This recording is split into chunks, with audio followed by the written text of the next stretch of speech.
नमस्कार दोस्तों, आपका हमारे चैनल मोटिवेशनल सतमार्ग स्टोरी में स्वागत है। आज हम आपको दान धर्म के आदर्श दैत्यराज विरोचन और महादानी कर्ण की संक्षिप्त कथा सुनाने जा रही हूँ। इस कहानी को पूरा ज़रूर सुनें। कहानी अच्छी लगे तो इसे लाइक और शेयर करें। इस तरह की कहानियाँ सुनने के लिए हमारे चैनल को सब्सक्राइब करें। दैत्यराज विरोचन भक्त श्रेष्ठ प्रहलाद के पुत्र थे और प्रहलाद के पश्चात ये ही दैत्यों के अधिपति बने थे। प्रजापति ब्रह्मा के समीप दैत्यों के अग्रणी रूप में धर्म की शिक्षा ग्रहण करने विरोचन ही गए थे। धर्म में इनकी श्रद्धा थी। आचार्य शुक्र के ये बड़े निष्ठावान भक्त थे और शुक्राचार्य भी इनसे बहुत स्नेह करते थे। अपने पिता प्रहलाद जी का विरोचन पर बहुत प्रभाव था, इसलिए ये देवताओं से कोई द्वेष नहीं रखते थे। ये संतुष्ट चित्त विरोचन के मन में पृथ्वी पर भी अधिकार करने की इच्छा नहीं हुई। स्वर्ग पर अधिकार करना भला वे क्यों चाहते? वे तो सूतल के राज्य से ही संतुष्ट थे। शत्रु की ओर से सावधान रहना चाहिए, यह नीति है। और संपन्न लोगों का स्वभाव है आक्रमण संकित रहना। अर्थ का यह दोष है कि वह व्यक्ति को निश्चित और निर्भय नहीं रहने देता। असुरों एवं देवताओं की शत्रुता पुरानी है, क्योंकि असुर रजोगुण तमोगुण प्रधान है और देवता सतोगुण प्रधान। अतः देवराज इंद्र को सदा यह भय व्याकुल रखता था कि यदि कहीं असुरों ने अमरावती पर आक्रमण कर दिया तो परम धर्मात्मा विरोचन का युद्ध में सामना करना देवताओं की शक्ति से बाहर है। उस समय पराजय ही हाथ लगेगी। शत्रु प्रबल हो, युद्ध में उसका सामना संभव न हो तो उसे नष्ट करने का प्रबंध पहले करना चाहिए। इंद्र आक्रमण करके अथवा धोखे से विरोचन को मारते तो शुक्राचार्य अपनी संजीवनी विद्या के प्रभाव से उन्हें जीवित कर देंगे और आज के प्रशांत विरोचन क्रुद्ध होने पर देवताओं के लिए विपत्ति बन जाएंगे। फिर देवगुरु बृहस्पति की मंत्रणा से इंद्र ने ब्राह्मण का वेश बनाया और सूतल लोक पहुँचे। विरोचन ने अभ्यागत ब्राह्मण का स्वागत किया, उनके चरण धोए पूजा की। इसके पश्चात हाथ जोड़कर बोले, मेरा आज सौभाग्य उदय हुआ कि मुझ असुर के सदन में आपके पावन चरण पड़े। मैं आपकी क्या सेवा करूं? इंद्र ने विरोचन की दानशीलता की प्रशंसा की और विरोचन के आग्रह पर बोले, मुझे आपकी आयु चाहिए। दैत्यराज का सिर मांगना व्यर्थ था, क्योंकि गुरु शुक्राचार्य की संजीवनी कही गई नहीं थी। किंतु विरोचन किंचित भी हतप्रभ नहीं हुए। उन्होंने प्रसन्नता से कहा, मैं धन्य हूँ, मेरा जन्म लेना सफल हो गया। मेरा जीवन स्वीकार करके आपने मुझे कृतकृत्य कर दिया। विरोचन ने अपने हाथ में खड्ग उठाया और एक हाथ से अपना मस्तक काटकर दूसरे हाथ से ब्राह्मण की ओर बढ़ा दिया।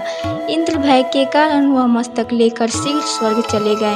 विरोचन को तो भगवान ने अपना पार्षद बना लिया। अब दूसरी कहानी है महादानी कर्ण की। एक बार इंद्रप्रस्थ में पांडवों की सभा में श्री कृष्णचंद्र कर्ण की दानशीलता की प्रशंसा करने लगे। अर्जुन को यह अच्छा नहीं लगा। उन्होंने कहा, हे ऋषिकेश, धर्मराज की दानशीलता में कहाँ त्रुटि है, तो उनकी उपस्थिति में आप कर्ण की प्रशंसा कर रहे हैं। इस तथ्य को तुम स्वयं समझकर समझ लोगे। यह कहकर उस समय श्री कृष्ण ने बात को टाल दिया।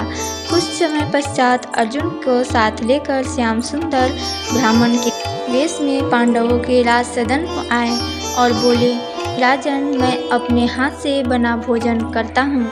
भोजन में केवल चंदन की लकड़ी से बनाता हूँ और वह काष्ठ तनिक भी भीगा नहीं होना चाहिए। उस समय खूब वर्षा हो रही थी। युधिष्ठिर ने राजभवन में पता लगा लिया, किंतु सूखा चंदन की लकड़ी कहीं नहीं मिली। सेवक नगर में गए, किंतु संजोग ऐसा कि जिसके पास भी चंदन न मिला, सब भीगा हुआ मिला। धर्मराज को बड़ा दुख हुआ, किंतु उपाय कुछ भी न था। उसी वेश में वहाँ से सीधे श्री कृष्ण और अर्जुन कर्ण की राजधानी पहुँचे और वही बात कर्ण से कही।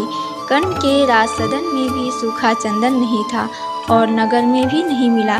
लेकिन कर्ण ने सेवकों से नगर में चंदन न मिलने की बात सुनते ही धनुष चढ़ाया और राजसदन के मूल्यवान कलांकित द्वार चंदन के थे।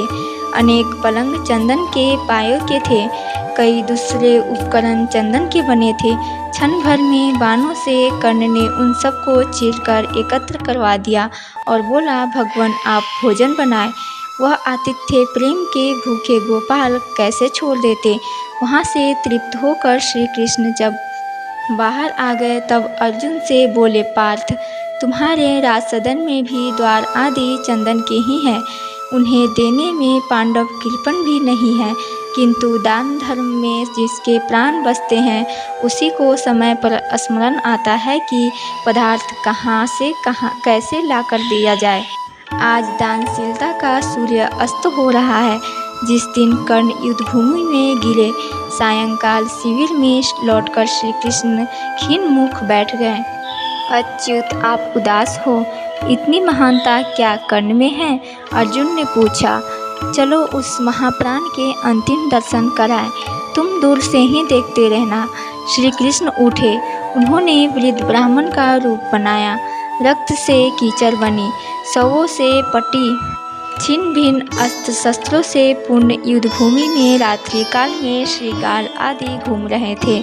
ऐसी भूमि में मरणासन कर्ण पड़े थे।